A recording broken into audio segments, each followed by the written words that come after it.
Cast adrift on the ocean. Verses in honor of Master Shinran Shonen by Gansen John Welch. We've been cast adrift in a lifeboat without a sail, and will become becalmed if the winds and currents fail. We are drifting in a life raft surrounded by sea, with no fresh pure water to drink and never free from thirst, and this can be likened to living in samsara, where saints and sages are few, where the fountain of wisdom has ceased to flow, and sincere truth seekers have nowhere to go. We are in a state of darkness, misery and woe, but in this Saha world of distress and despair, where few seem to know or care about their own wretched condition, where we are destined for condemnation and destruction, Amida's ship of the vow miraculously draws near, to rescue us from this ocean of endless suffering. All we have to do is have faith in Amida, abandon fear, and Amida's helping hand will bring us all aboard his ship of salvation that takes us to Amida's pure land and makes us forever free from birth and death that can occur before our very next breath. So immediately abandon your impotent self-power and entrust entirely to Amida's supreme other power. Namo Amida Butsu, Namo Amida Butsu, Namo Amida Butsu. Thank you, Amida Buddha. Homage to Amida Buddha. I take refuge in Amida Buddha. The above verses were inspired by the following passages from the works of Master Shinran Shonen. Chapter on Shinjin 3.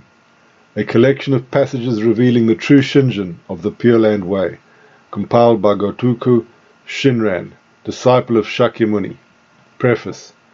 As I reflect, I find that our attainment of shinjin arises from the heart and mind with which Amida Tathagata selected the vow, and that the clarification of true mind has been taught for us through the skillful works of compassion of the great sage Shakyamuni.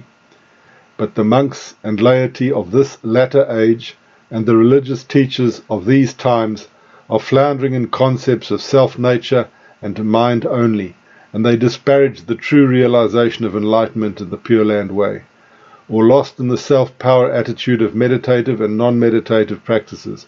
They are ignorant of true shinjin, which is diamond-like. Here I, Gotoku Shinran, disciple of Shakyamuni, reverently embrace the true teachings of the Buddhas and the Tathagatas, and look to the essential meaning of the treatises and commentaries of the Masters. Fully guided by the beneficent light of the three sutras, I seek in particular to clarify the luminous passage on the mind that is single.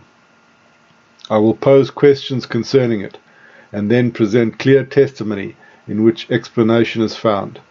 Mindful solely of the depth and vastness of the Buddha's benevolence, I am unconcerned about being personally abused. Let companions who aspire for the Pure Land and all who abhor this defiled world accept or discard what they will of this work, but let them not ridicule the teaching. 1. Reverently contemplating Amida's directing of virtue for our going forth, I find there is great shinjin. Great shinjin is the superlative means for attaining longevity and deathlessness. It is the wondrous way to awaken aspiration for the pure and rejection of the defiled. It is the straightforward mind directed to us through the selected vow.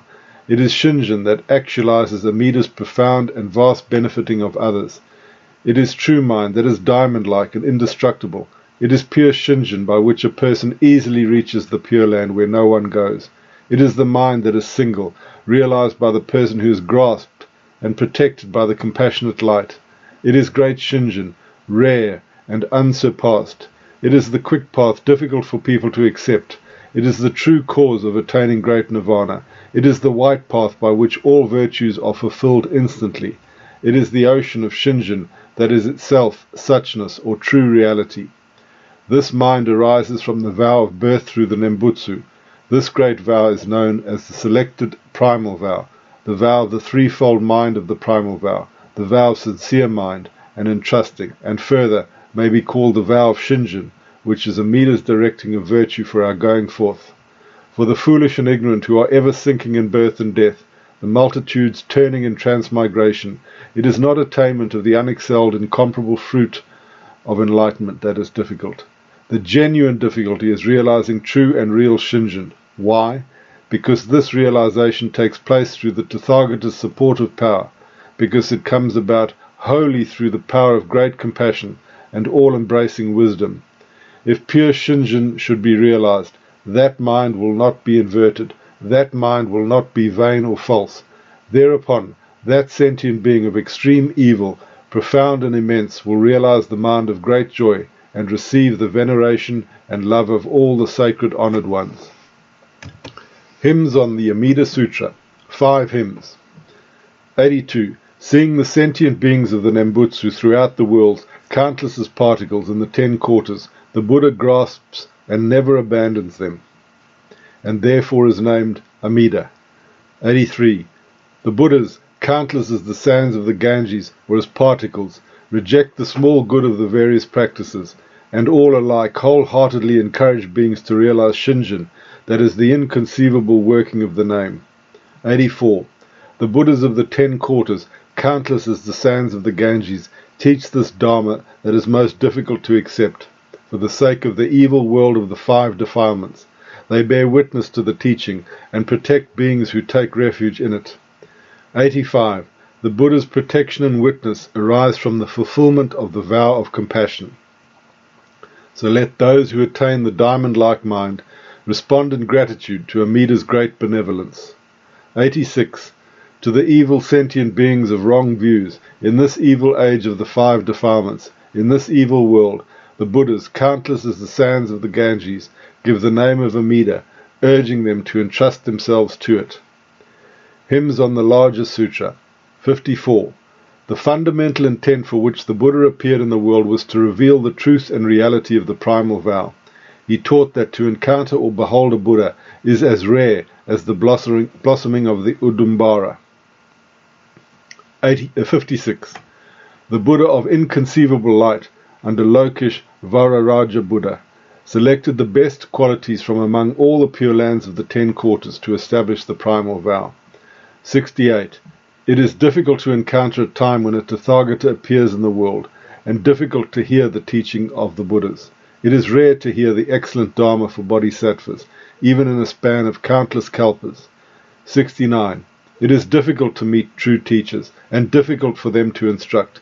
It is difficult to hear the teaching well, and more difficult still to accept it. 70. More difficult even than trust in the teaching of Shakyamuni's lifetime is the true entrusting of the universal vow. The Sutra teaches that it is the most difficult of all difficulties, that nothing surpasses this difficulty. Attaining Buddhahood through the Nembutsu is the true essence of the Pure Land Way. The myriad practices and good acts are the temporary gate. Unless one distinguishes the accommodated and the real, the temporary and the true, one cannot possibly know the Pure Land that is naturalness, or jinin. 72. Sentient beings having long followed the path of sages, the accommodated and temporary teachings that are provisional means, have been transmigrating in various forms of existence, so take refuge in the one vehicle of the compassionate vow. Namo Amida Butsu.